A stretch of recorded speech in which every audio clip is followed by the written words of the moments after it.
Talks between the United States and China are underway in London to address tensions over tariffs and key mineral supply chains.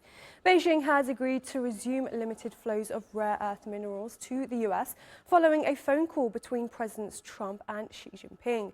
Trade negotiations between the two nations collapsed shortly after their May 12th agreement to reduce tariff rates during talks in Geneva. Both sides accuse each other of violating the terms. Since 2017, the United States has faced a trade deficit with China exceeding $250 billion annually. One of President Donald Trump's key campaign promises was to address this imbalance. His strategy, imposing tariffs on Chinese imported goods to curb the deficit. The US and China have engaged in several rounds of escalating tariffs since the start of Trump's second term.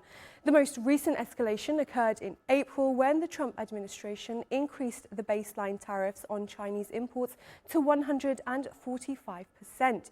In response, Beijing retaliated with a 125% tariff on US goods. Following negotiations in Geneva, the US agreed to lower its additional tariffs on Chinese imports to 30%, while China reduced its levies to 10%. But this agreement is now threatened by the US's recent export controls on Chinese AI chips. Trump has criticized China for delaying the removal of export restrictions on US-bound rare earth minerals. Elements such as samarium, terbium and scandium are vital for American companies in the automotive, energy and tech sectors. Companies like General Motors, Tesla and Apple face potential production halts, rising costs or delays due to these restrictions, threatening their supply chains and market competitiveness. Meanwhile, Asia-Pacific markets climbed on Tuesday as investors keep an eye on the US-China trade talks. Japan's benchmark Nikkei 225 climbed 0.9%, while the broader Topix index increased by 0.43%. In South Korea, the Kospi index advanced 0.4%, and mainland China's CSI 300 index moved up 0.16%, while Hong Kong's Hang Seng index was up 0.3%. Meanwhile, gold prices fell below $3,310 per ounce as optimism over easing trade tensions dampened safe haven demand. For more on this, we're joined by Hani Abuagla in Dubai, senior market analyst at XTB MENA. Thanks for being with us, Hani. Now, President Trump says talks are going well. Can we expect a trade deal soon? Of course, good morning and thank you for having me today. I think we should expect a deal because the market is pricing that, and we have seen it also in the market yesterday and today in Asia market as well. I think they are pricing in a deal. We have seen the S&P 500 almost nearly 2% to the all-time high. I think the market and the investors they're waiting for a deal on that. But the three files we are discussing, I think it will not end up anytime soon. The rare minerals, we know that China it has a big control on that, and also the chips from US to China is very critical to the industrial level and to Huawei especially. And also don't forget the students visa to US, which is Chinese, is a big part on that. Is almost more than 280,000 students. So I think these files they will be discussed with, especially with in a high level with the percent from US side and also from Li Feng from China side. I think there is a deal might happen, but the market is afraid of that. That deal will be same like Geneva. What happened in Geneva? They will come back again, like 2 steps front, but 5 steps back.